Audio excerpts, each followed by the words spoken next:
Welcome to our Better Sex, Better Life episode 7, the science and art to great sex. So today, I am Ezekiel, my personal and business coach in the house. We have Dr. G on the spot in the house. So Dr. George is the consultant neurologist at Glenville and also the clinical associate professor at Monash University. He is a man who wears several hats. He's an author, he's a columnist, he's a broadcaster, just to name a few. And you can see Dr. John now is stuck in the traffic. He is now at Duke Highway. Hi, Dr. John. Hello, Welcome Gil. Hello, Yam. to And thank you very much for this privilege. When I got the invitation, I saw episode 7. 7 is my lucky number. Wow. Unfortunately, for the last 1 hour, I am not so lucky that I'm being stuck in the traffic, in the heavy rain for Ramadan traffic. But you know what? Sex is impromptu. When we talk about sex, it can be from anywhere. So leave alone, the hard traffic of the Duke Highway. But as long as we can have an opportunity to have this dialogue, I'm more than happy to continue the conversation. I was gonna go like, Wow. can be talked about anywhere. Technically, could be done anywhere if you're creative. But Absolutely. hey, It's Now it's I a learned hard something. life. It's a hard life. Okay, so Dr. Josh, thanks for joining us. Do you agree that better sex actually leads to better life? Well, actually, better life leads to better sex is also a correct thing, and better sex leads to better life. So I would imagine that it's both correlating. Well, I say this it's because obviously what you say is better sex, you have better self confidence, better self esteem, and then that will give you a better edge in.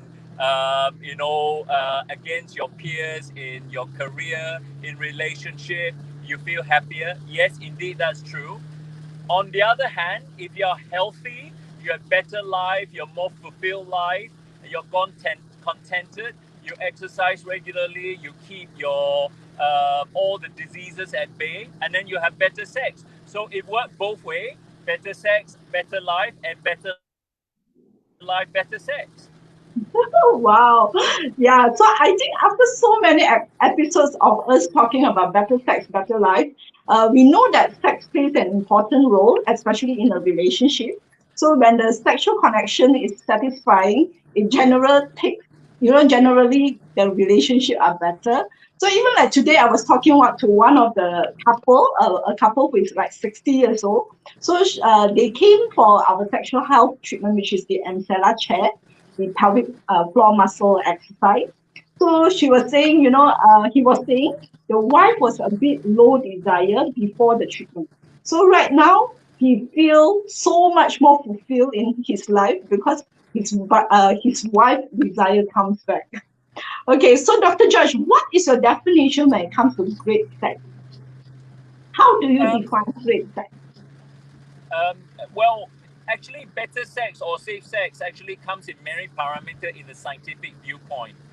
First of all, I am obviously a urologist. I look at it in the viewpoint of a man. A man, I think better sex come in first facet is the actual libido. Libido is controlled by testosterone. So if somebody who constantly have good sexual desire, it's a reflection of good testosterone supply of that maintaining the libido. So that's the first facet of sex of a better sex. The second facet of sex actually is the integrity of the blood vessels and circulating facility infrastructure. So that Okay. includes the nerves, the blood supply. So if somebody has no issues with diabetes, no high blood pressure, no dyslipidemia, then the blood vessels are really intact. The nerve supply is intact. So that's the second facet of it. Then the Okay. third facet is probably ejaculation. So that Mhm. includes fertility as well. So obviously, if more childbearing couples are, have an aim for sexual activity for the procreation rather than recreation aspect, and that part is also very important. And the fourth aspect, I assume, it actually is the aspects of the mental health. So that include kind of climax, the regular sexual orgasm and climax will relax the body, will have oxytocin in the brain, and then will help men to reduce their pressure, will help women to reduce their pressure. And then so those are the four elements, what I consider as good or scientifically defined sex. Wow. Wow. So that is the formula. Number one, you need to make sure you have that hormone to have that arousal and desire. You are able to erect.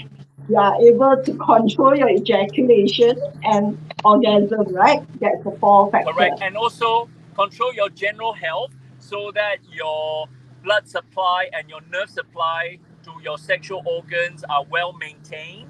And then that includes making sure that you don't have bad habits such as smoking and excessive amount of alcohol, and also keep all diseases such as obesity, diabetes, high blood pressure, and also cholesterol problems at bay.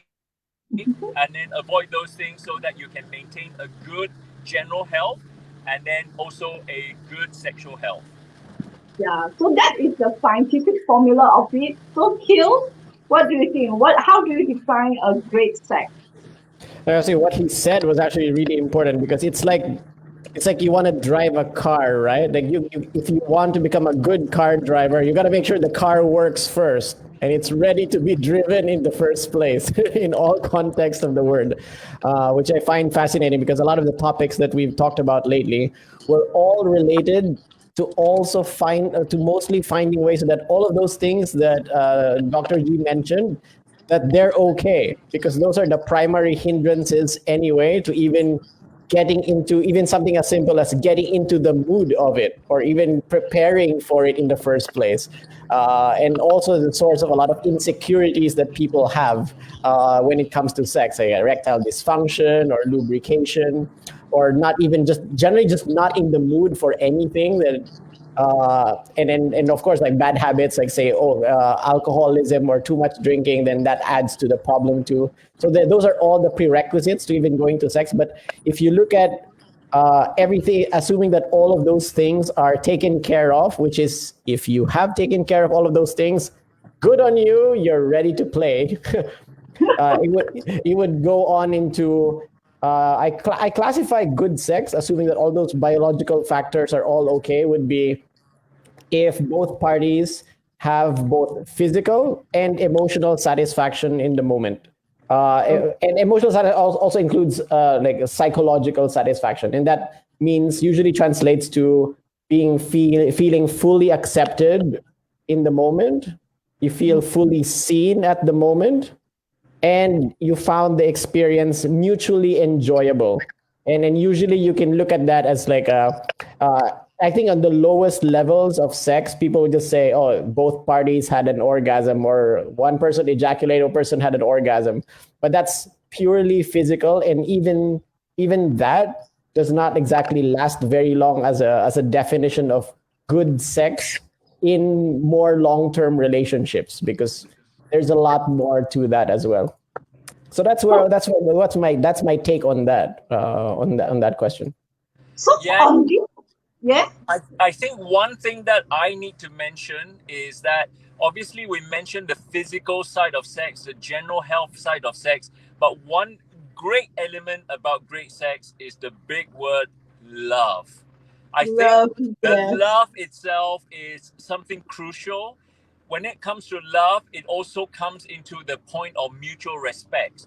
So you can have all the infrastructure of your body working. For example, the erection is good, ejaculation is good.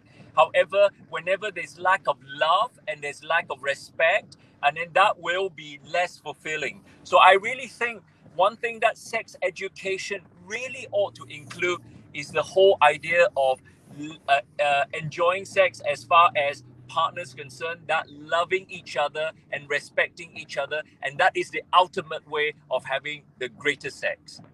I mean, from a female point of view, I would always think that women go into sex because of love. They want to feel wanted, they want to feel loved, That is why they are more into that love part rather than the sex part. And of course, I think being present, like, being present with that person. I have not heard you all talk about skill, foreplay, and also how about the size really matter. When we are talking about great sex, the size really matters. For men, of course, it's the size of the penis, and for women, I think it's the, the vagina tightness. Does it really matter?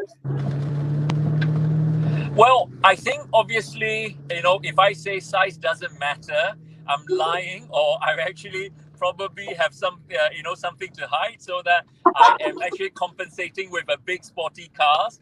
Unfortunately, I don't have a big sporty cars, so I would imagine that the vast majority of men, the size itself is adequate for a good sexual experience. But when you actually look at the statistics of this, the size itself doesn't necessarily translate to a rewarding sexual experience all the time. Although the initial part of the sexual exploration, the curiosity, and that size itself is added that additional advantage. But at the end of the day, whenever the size itself for men itself is adequate, you don't really need a big weapon of mass destruction in order to achieve that sexual climax, because the vast majority of us, the kind of like the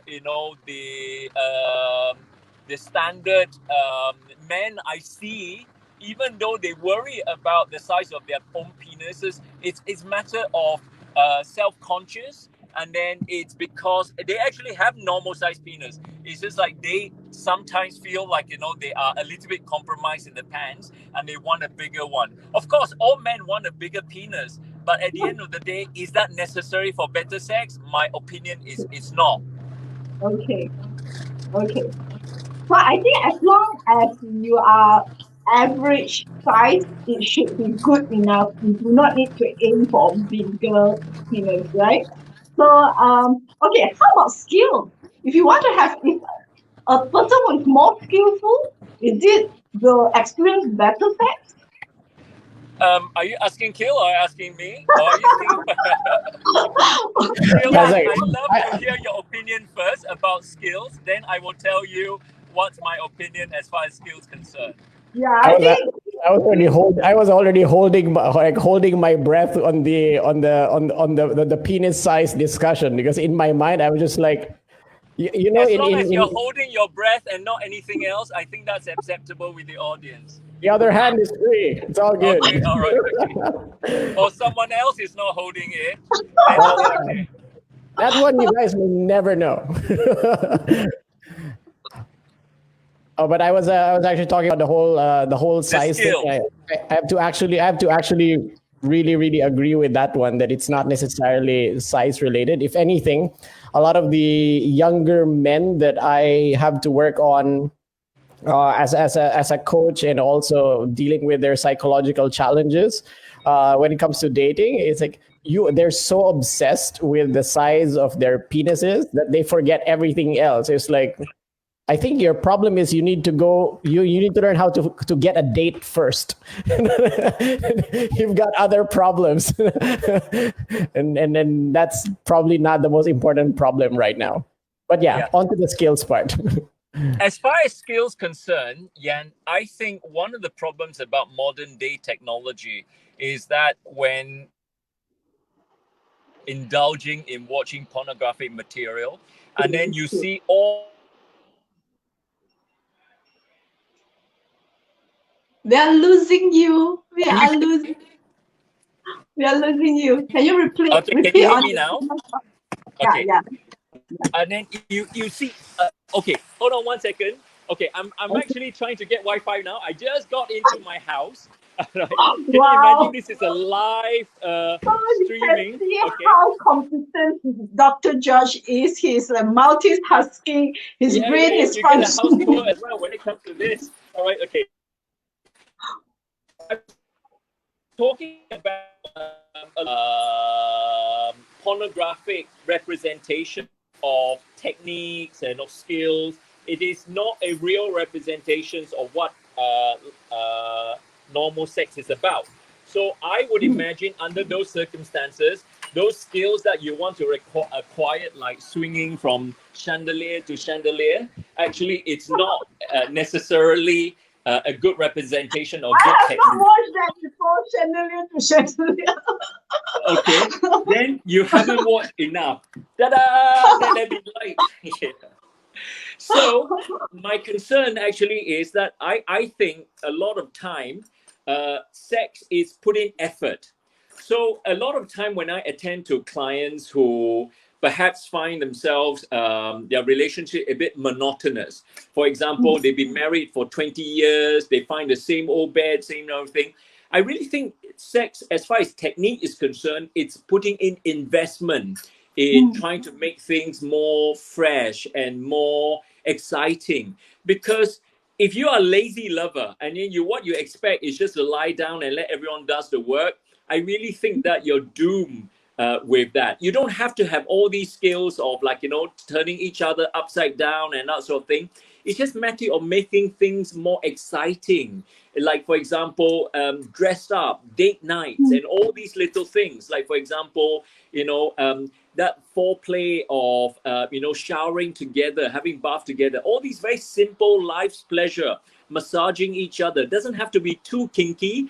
There's no handcuffs or anything like that. And a lot of time that makes sex more enjoyable, and therefore those skills itself is really more than enough than the actual techniques of whether it's this style or that style, missionary and that sort of things. I really think a lot of time simple things that is surprises, that the surprises itself is good enough to generate that excitement. I think what I really agree what Dr. Josh say. I think a lot to do with communication as well, like what both of you all like when Dr. Josh talked about massage, some people their love language are actually physical touch, then they might enjoy that more. And I think putting effort, a lot of times when I consult my customer, where I give them suggestions, it's not that they can't do it, it's just that they feel, oh, it's too tired, like too lazy to make it happen. So yeah, I think the effort makes a huge difference. So of course, there's a lot of men, their concern is, what are the signs of unhealthy sexual health for a man? Like what is it? Because, like example, they do not have morning erection. Is that also a sign of erectile dysfunction? And when they are losing the erection in the middle of the sex, is that a bad sign? Okay, so what I mean, for somebody healthy, you will constantly get that desire. So libido is something that is good. Kil, do you have any idea? Are you based in KL at the moment? Yeah, I'm here. You're here in KL, right? Okay. What do you think is a typical frequency of sexual activity for someone of your age in KL? I'm probably not a good benchmark, but but I would say that I would average from the people that I've worked with in Your the past. friend. My friends, yeah. I mean, I would say that from the clients that I've worked with, between the ages of 20, like 24 until maybe like mid 30s, they tend to be able to be quite happy with 3 to 5 times a week. Okay. 5 is a lot. 3 to 5, they're pretty happy. Actually, from my poll, I think most of the Chinese crowd usually are one. Don't be too stereotyped about this. Okay, so that is from my observation through my customers. So usually it's about once or twice a week, and some people who are slightly more higher sex drive, maybe about 3 to 4 times, like alternate day. But I would say majority is about once to twice a week. Okay. That's what there are lots of study has been done about this. Obviously, it's culturally variable. You're right. There's certain group of Chinese, and then it's like, if you want to have really dry sex life, you move to Singapore. Why? because the studies show that in Singapore, actually the frequency of sexual activity is, or Japan, for example, is between 2 to 3 times a month. In Yeah. Malaysia, we have an average of about 8 times a month for under 40 years old. And then that Okay. is quite a big range. And then a lot of these studies has been done by somebody called Rosie King, who's a well-known sexologist based in Australia. And then she did a Asia Pacific wide kind of like a reflection. And then twice a week of sexual activity is reasonably healthy if your sex drive is like that. Obviously, for some people, yeah. Is it referring to long-term couples mostly? Well, the study actually just asked male and female, asking them what is their frequent sexual activity. It doesn't have to be with couples. And then, for penetrative sex, and then what is that? So they can be outsourcing or whatever. It doesn't matter, right? So as far as sexual desire is concerned, this is what it should be. So answering Jan's question is that the sign that when things are dwindling to once every year, obviously something has gone wrong, right? Okay, so that's one thing. And then other thing is morning erection. It's a reflection of that testosterone drive. For example, if somebody who actually get a really good, strong, normal, healthy testosterone, and then your body, when you wake up, the circadian cycle will dictate that the erection is copious. And then, so that erection itself doesn't necessarily translate with sexual activity. It's a good barometer that all the, everything are working well. So that's the second thing that it will look at, kind of like a barometer of a sexual responsiveness. You asked me about kind of bad sexual reflections. Actually, when it comes to that, things such as if somebody who had multiple sex partners, and then you keep getting urinary tract infections, sexually transmitted infections, getting pain in the pelvis, these are reflections that, perhaps things are not going so well for you. Or if somebody, yeah. So obviously hygiene and also good, responsible, safe sex behavior are the good things that you should carry on, because that will determine that in the future you don't really have too many of adversity in your sex life. So, of course, there are men who are concerned about whether their morning erection is not there already. Sometimes they don't get erected as fast as it used to be. But it comes to women, there might be also, sexual dysfunction in a way, like they don't have desire. And usually, especially after menopause, and like vaginal dryness and vaginal laxity, that cause them to have like less sensitive at that vaginal area and no orgasm. So how do we solve that? Well, I'm obviously a urologist. Majority of my clients are men, and then I'm just speaking in terms of a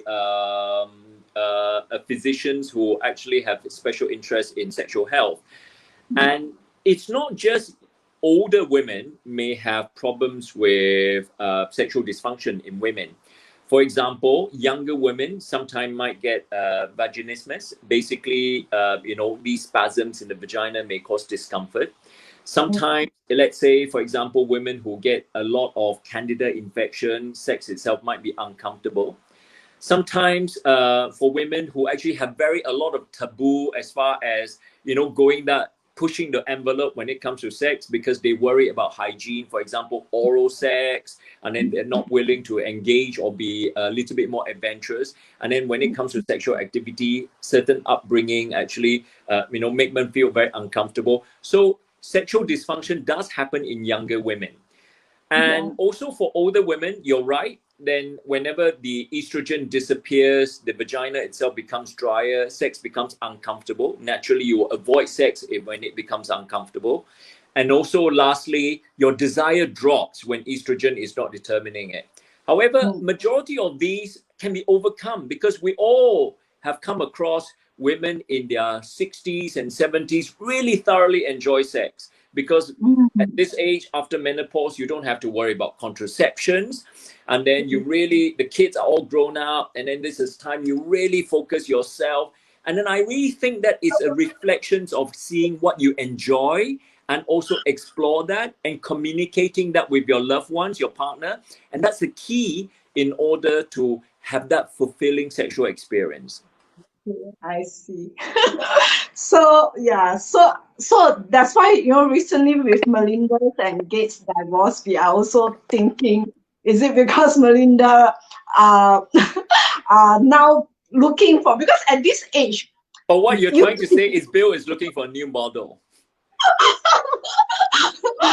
no, I'm Okay, not talking Phil, about this. what's I'm your talking about response of that? Melinda. That is, are guys just not monogamous enough? When you reach a stage where you don't feel like, I think that sometimes can be quite unfair for guys. But I love to hear your viewpoint, Kil.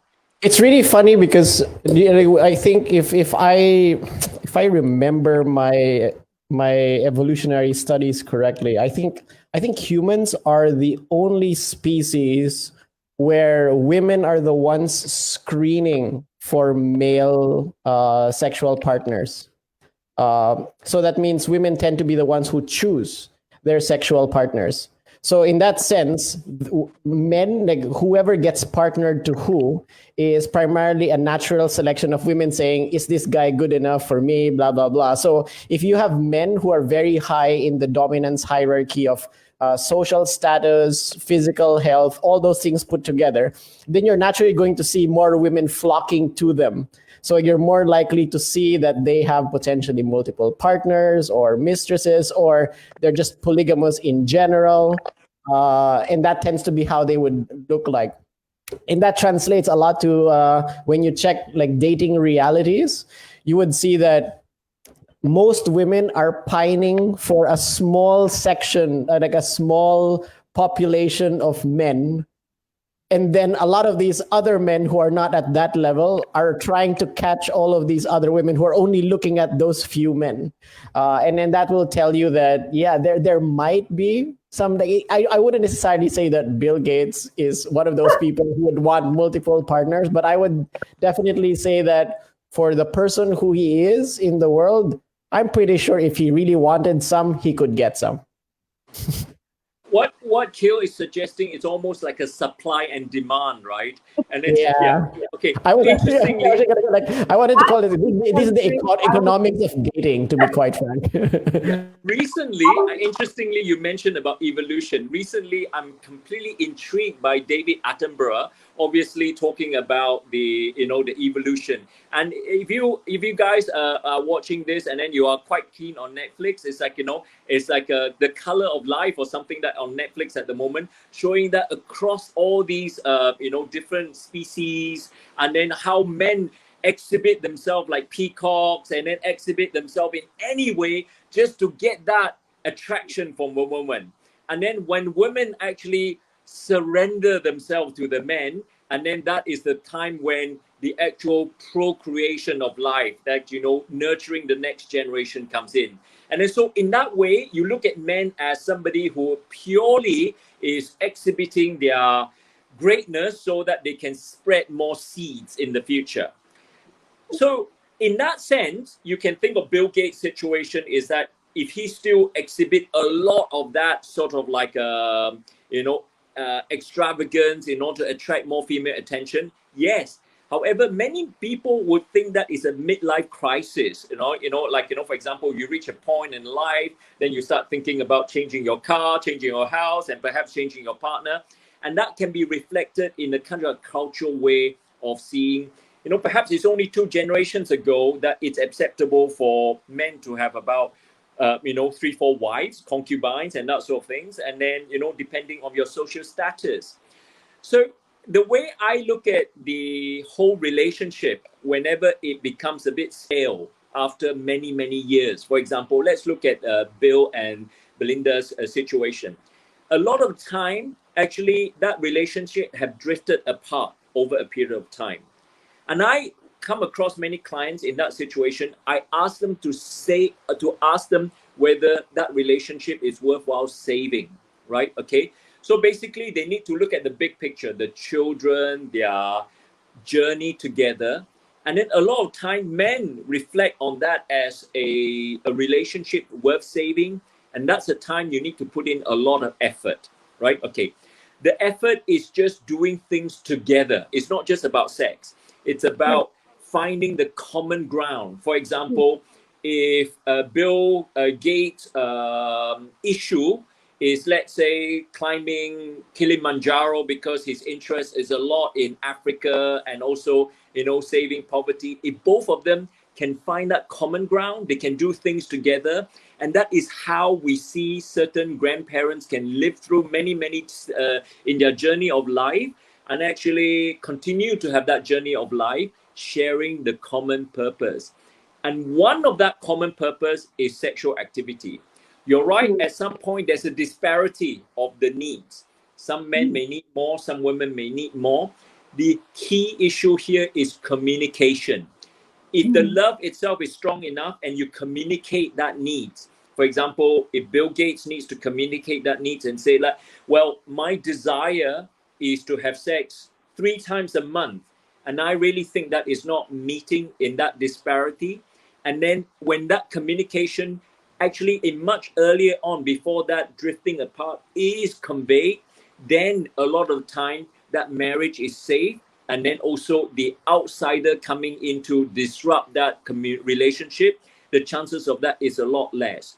So I like to think that men is always to be blamed for that whole midlife crisis, and then, changing the model. And then, and also whenever you have that amount of wealth, you can have anyone you want.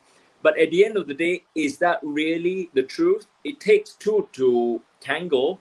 Therefore, the relationship probably drifted apart a while ago. For this case, I feel it's not really like Bill's wants to have more other people. I feel maybe Melinda feel neglected all the time. Bill being him, he's a genius. He's like has a bigger problem to solve and things like that. He might be neglecting the wife. So when you are so rich but you feel so lonely, maybe you feel like, okay, Melinda, she is now 56. She think I should have my next course of life, live my next course of life more fulfilled, with more fulfillment. Young and Bill Gates are on first name basis. I think episode 8 will have Bill Gates on the line. Yeah, I was gonna go like, there's a lot of assumptions here on what's That's what right. We will ask Bill Gates to spill the beans and talk about exactly whose fault it is. One thing that I think on that note, it's nobody's fault. It's just matter of I like the way you highlighted a female's angle, looking at this as a woman being neglected. But a lot of the time, men also feel like, when things are not on the same page, it can be defined as being neglected. So I think both sides is just like when you stop communicating, when you drift apart, hopefully by the time you actually ask for help or ask for to intermediary moderator, like someone like Kill to come into the play to make sure that, you say your side of a story, I say my side of story. A lot of the time, sexual health is part of this. And then a lot of things can always be fixed if it's fixed earlier. Yeah, the most common problems that couples tend to fight about anyway, that they don't talk about, is sex and money. So those are the two main areas. Usually when you blow that stuff up, suddenly they feel like years of things swept under the rug suddenly out in the surface. But actually, because you brought it out in the surface, now they're actually talking again. Then they want to have sex because they actually feel like they're connected to each other again, even if they're fighting. So I've had more than enough cases wherein I bring out issues and then I feel the tension in the room. It's like, okay, I need to get out of here because I can feel that the two of you want to solve this problem with your own hands at this point. And I gotta get out. Although I have to say though, on the what do you call it, like sex for long-term couples, for example, like couples who have very different levels of sex drive over the years, but they really want to keep certain aspects of their relationship. Say like they want to keep the marriage because marriage is not just sex and love. It's like a business partnership for so many things in your life. So they value each other as partners in life, that they build life together. And this is the one part of their life where they're not vibing well in terms of frequency. So I have had couples who are in their 50s and 40s and 60s who have decided that, you know what, to compensate, because we don't want to kill our relationship, but we really want to address your higher than normal requirements for sexual activity. How about we bring in some professional help in the picture specifically for that problem? They keep that allows them to keep their relationship, provided that it was a common decision for both of them. So there's a lot of these stories happening, and they're just obviously not out in the open. Like I hear them all the time because I'm in the centerpiece of helping them with these, primarily because everybody kind of knows that talking about these things publicly is going to be frowned upon by most people. But a lot of couples do that. What you mean is outsourcing, like what we talked about earlier. Yeah, definitely. Like it's like BPOs, left, right, and center for some things. Outsourcing. Okay, okay, let's continue with our question. So how should we spice up our foreplay for better sex skill? Is there a formula? Like, should you start with sexting? Oh, I was gonna go like, you know what? Like, if somebody asked me, I'm gonna give an answer that fits both older people and younger people who watch a lot of porn.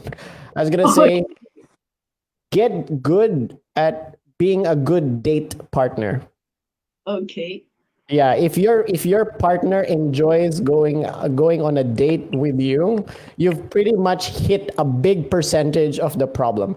Because for the most part, initiating sex for some people, it can actually be, there's a lot of awkward times when suddenly sex gets initiated.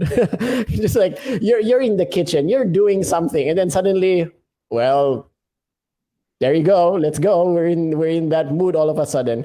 But you need to get yourself in a place wherein you're both very open to each other. So I would say get good at dating first, and then worry about the other things. Very lacking for men. They don't romance their partner. So they will ask, oh, let's have sex tonight. I'll be having sex tonight. You know, it's like they don't romance their partner. Then how would their partner go into the mood? So I'm going to change the wording a little bit. I'm not going to say romance the partner. I'm going to say how, like, I mean, say that a lot of people who are dating no longer know how to connect with a person. Because it's not about romance. Because I'm speaking from my own experience as somebody who has a pretty rich sex life in that sense. It's not really about romance. What people look for, in a sense, where they feel comfortable giving themselves to another person, is when you feel safe, you feel seen and understood and accepted. And then when you have a lot of those things together, and then you combine that with physical attraction, a lot of things can flow. So I wouldn't necessarily call it, like, box it into saying romance, because romancing somebody gives those feelings anyway.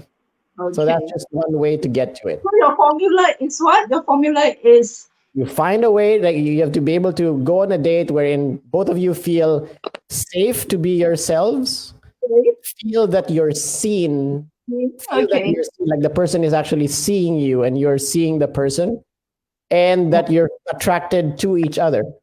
Like, you're really attracted to it. If you can solve those three things, those are pretty good prerequisites to potentially having a sexual encounter with somebody.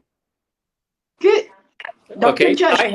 Okay, my formulations come in three parts. Number one, listen. Okay. I think one of the things that we lose, we don't do anymore, is that we take each other for granted. So whenever a relationship has been for so long, you just don't listen to each other anymore. So listen for those cues. It's not just verbal listens. So if somebody, let's say a partner, is talking about being tired all the time, or is really kind of not getting enough sleep, listen and then try to act on it. So that's the first formula. It's always listen to your partner. The second part actually is surprises. I also agree. I take side with Kel about romancing. Romancing is almost putting a responsibility on one partner to say that your job is to make sure that something is romantic enough with the sparkles. In fact, it doesn't have to be romancing. It has to be surprises. So Exactly. things like, yeah, Agreed. that, for example, if I offer my partner to say that, hey, can I help you to clean the house today? Right? Okay. It's not romancing, but it can be sexy, right? And then so that itself is like, I am sharing that burden. And then I really think a lot of partner will find that, so let's say you guys been working together for a long time, and then it's like, and everyone's tired, and say, hey, can I cook for you tonight? And that sort of surprises. Hey, you know what? I planned for, it doesn't have to be a bunch of roses. It's just surprises, surprises, surprises. Because when you listen, you put effort to put in those surprises to keep things fresh, right? Number 3, it's about adventure, right? Of course, it's nice to keep conservative, switch the lights off, everything is all in the dark for the last 20 years, for another 20 years. How long can you sustain that for? So be a bit more adventurous. If, let's say, when you're adventurous, you try to find out what sort of things turn each other on. For example, sometimes the neck itself, sometimes the earlobe, sometimes it's the belly button, whatever it is. Do a little bit of things like, a bit of feathers, tickling or that sort of thing.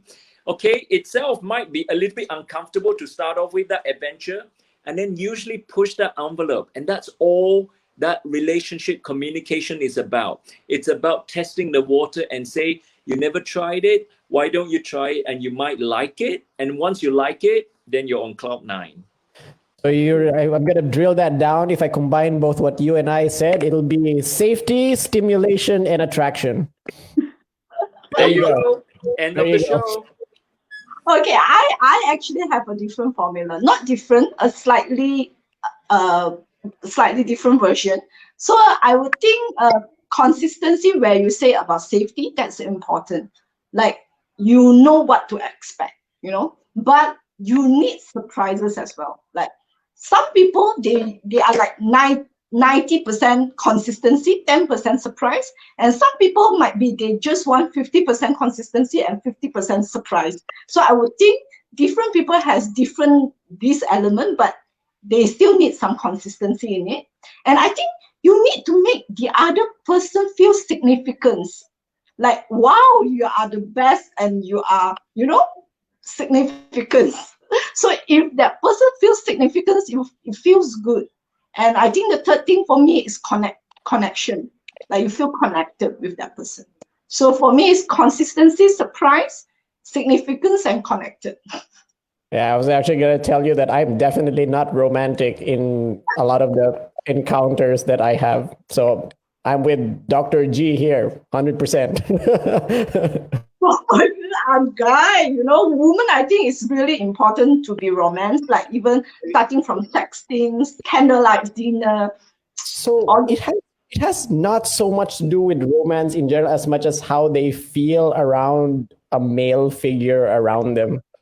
So as he said, you could be carrying things. You could be suddenly saying, you know what, we're friends, and then suddenly I'll cook something for you today. Or you carry something, or you behave in a way that you're reliable, you're trustworthy, and that's also attractive in its own way.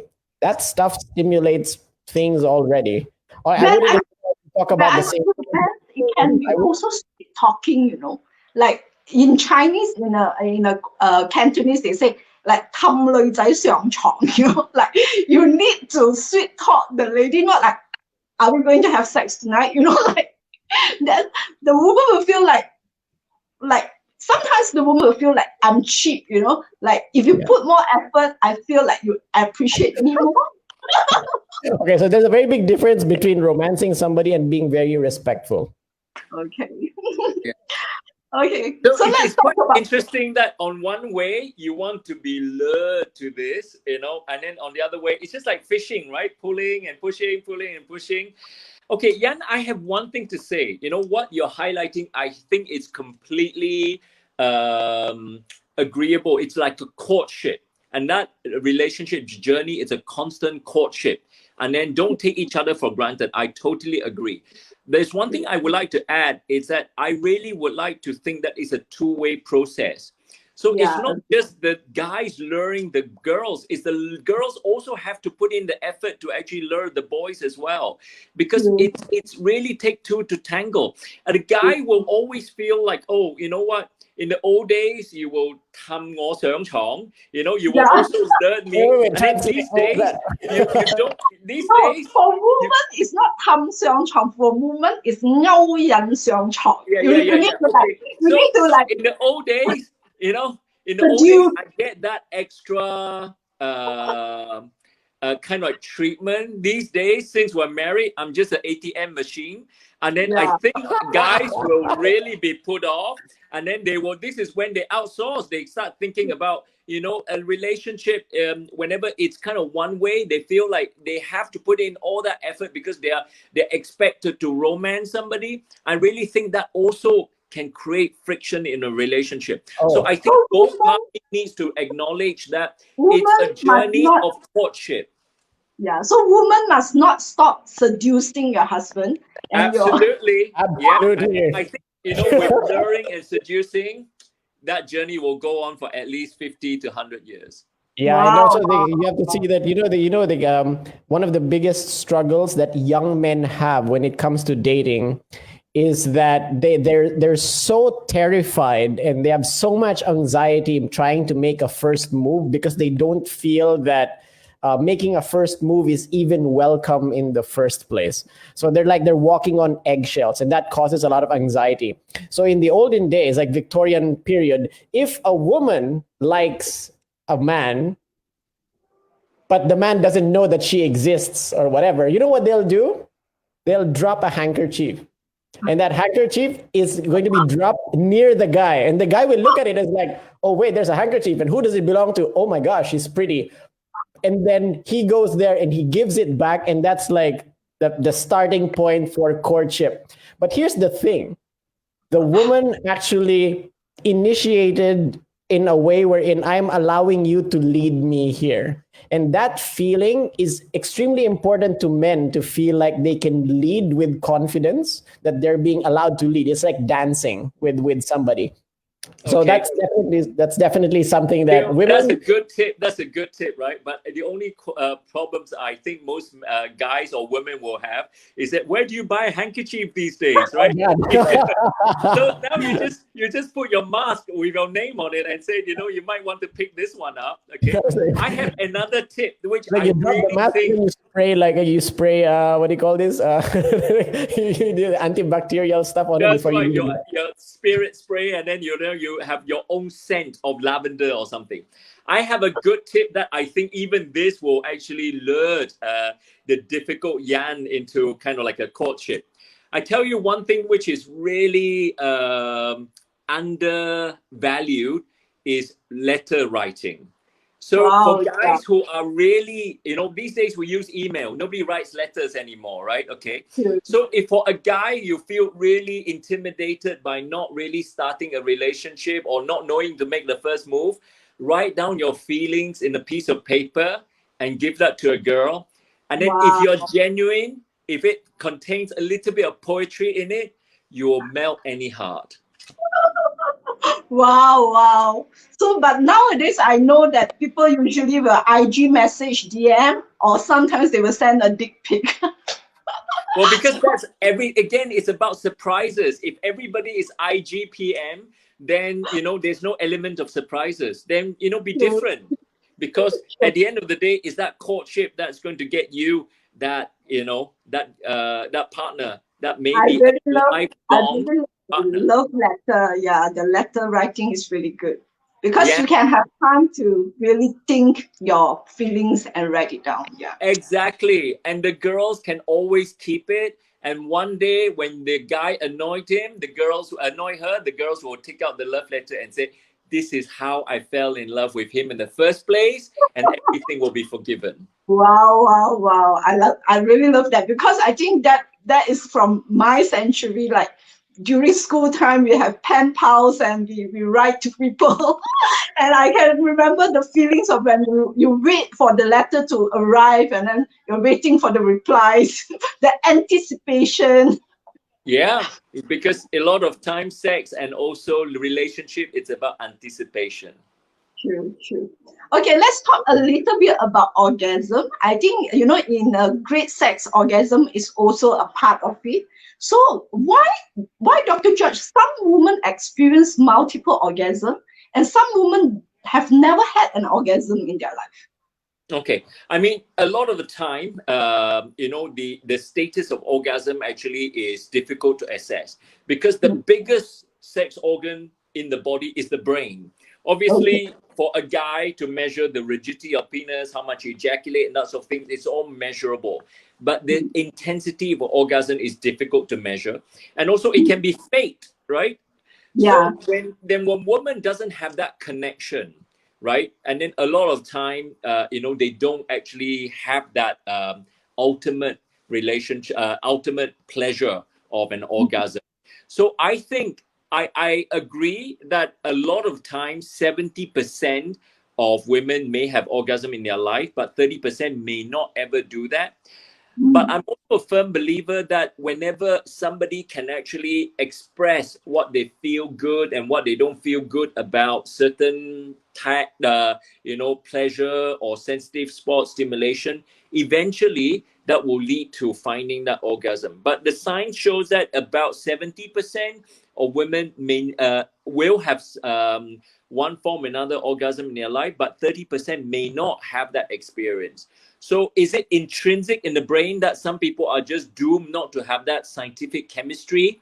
We don't know, but at the end of the day, it's not the destination, it's the journey. So if you keep looking, then enjoy the journey.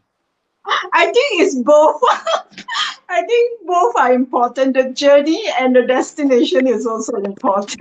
You Uh, know, Dr. G, has there been like a proven study or research for, say, women who are literally biologically incapable of having an let's say like a clitoral orgasm?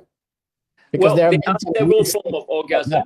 There is a clitoral orgasm. There is cervical orgasm. It's supposed to be more intense than clitoral orgasm. And then there is also G-spot, which is kind of like a stimulation of certain part of the vaginal wall. It is believed that all these three zones are erogenous zones that are well connected by nerves. Then eventually will convey to the brain. So you imagine in a parallel sense for men, it is that constant stimulation of the penis itself, and then eventually reach a point of threshold in the brain, and then result in orgasm. So it's a similar concept. However, in a guy, the actual gland penis, which is equivalent to a clitoris, obviously is a bigger organ, and then it's structurally more easily to be stimulated. Therefore, it is well documented that whether most guys can reach orgasms or not. There are some guys who can't reach orgasm. It's not just girls. However, like I mentioned, that orgasm itself, whenever in the scientific sense, it's linked up to wires in the brain and all sorts of things, it's artificial. So it's a very difficult thing to measure. So answering your question, the scientific data show that there are a group of women just can't achieve that no matter how many therapy they undergo. I don't know is the answer, whether there is a reason behind that. so, Kills, do you have any tips that guaranteed orgasm for women to achieve orgasm? I'm You gonna. look like Jan look like you're asking a sex god an answer there. It's like I have the unofficial answer and then I have the official answer. I would just like the official answer would be get your psychological health in a very good state. Okay. Psychological Jan, state in a good state. I would like to put a bit of caution to that. I think in order to say that, is there tips in order to achieve that, ultimate orgasm for women? In a way, it's probably, a little bit politically incorrect because Okay. you almost objectify that final destination, almost objectify sex in a way that a man have to have certain technique in order to achieve that for a woman. I really Okay. think in a way that the whole idea is mutual respect, mutual sex, sexual experience, mutual love. That itself is a lot more important than. I agree. I actually agree 100%. I mean, to me and Kills always say it's not always that every sexual needs to reach orgasm, but I would think if you are able to achieve it, it's like a bonus, you know. And I remember I have a male client who gave me a tips which I feel somehow relevant. He said that if you want to ensure a woman to achieve orgasm, you make sure she achieve orgasm before even penetration. He said that, when you stimulate her, whether from fingering or oral sex, if she achieve orgasm, and it's easier for her to achieve orgasm again. But if she has not achieved orgasm and you started the penetration, and the stress of her achieving orgasm before the man is stressful. That's If you what. put it that way, that man is irrelevant because because if everything can be done externally without that penetration, then that man is like might as well wait outside. Okay, yeah, it's true. But I think, but like it's the process as well. But I'm sure, because I would think a female's first orgasm takes slightly longer time, but the subsequent orgasm is in a shorter intervals. I'm not I sure think yeah, scientifically. I think it's quite variable, obviously, between individual, and then also the description of that orgasm also is scientifically difficult to define. So I really think that if you feel that reward, the contentment itself, I think many people might even define that as orgasm. Sure. Okay, we have 1 minute left, and I have so much more questions not answered. Let's go on the final one. Okay, can men actually experience multiple orgasm, and do men actually have a G spot? Okay, I need to answer that question. The second question first. G spot is equivalent to a man's prostate. So Okay. therefore, the remnant of a prostate in a woman is supposed to be a G spot. So the man equivalent of G spot is the actual prostate itself, where ejaculation occurs. Can men achieve orgasm, multiple orgasm? The answer is no, because in the brain we have certain neurochemicals need to regenerate before each orgasm. For women, that neurochemical the regeneration can be very fast. For men, this is called refractory period. When you're younger, let's say, for example, 17 years old, from one ejaculation to the next, it's about 7 minutes. When you reach my age of 52, between one to the second one, it's about 7 days. Just joking. No, Okay. it increases to at least 20 to 30 minutes. So in order to get that on multiple bases, biochemically, neurologically, it's impossible. Okay. But I think there's a different school of thoughts. Kills, do you think so? So if the definition of an orgasm for a man is ejaculation, then I think he's absolutely spot on. Okay. If you're Because you can tell a man that if you just ejaculated, in order to do it again, even you get the erection that we can induce with medicine, because there's a lot of erection that we can force erection.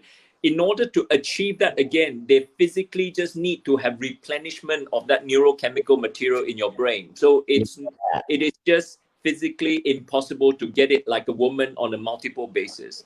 Yeah, so if we're talking about if we're saying that because it's all about definitions. If we're talking the definition of male orgasm is ejaculation, then Doc is absolutely spot on. Like, if a guy could do that, that would be so weird. It's like usually after you ejaculate like that, you're like, don't talk to me for like the next couple of minutes.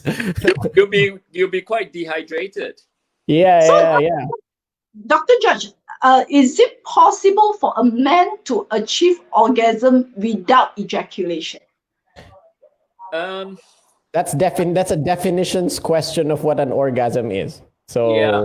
Okay, the other way around, it's possible because we can actually use electro stimulation in order to induce ejaculation without the brain experiencing orgasm. But without the brain, kind of like you cannot get an ejaculation without an orgasm. You can get ejaculation without orgasm, but you cannot get an orgasm. Let me get it right.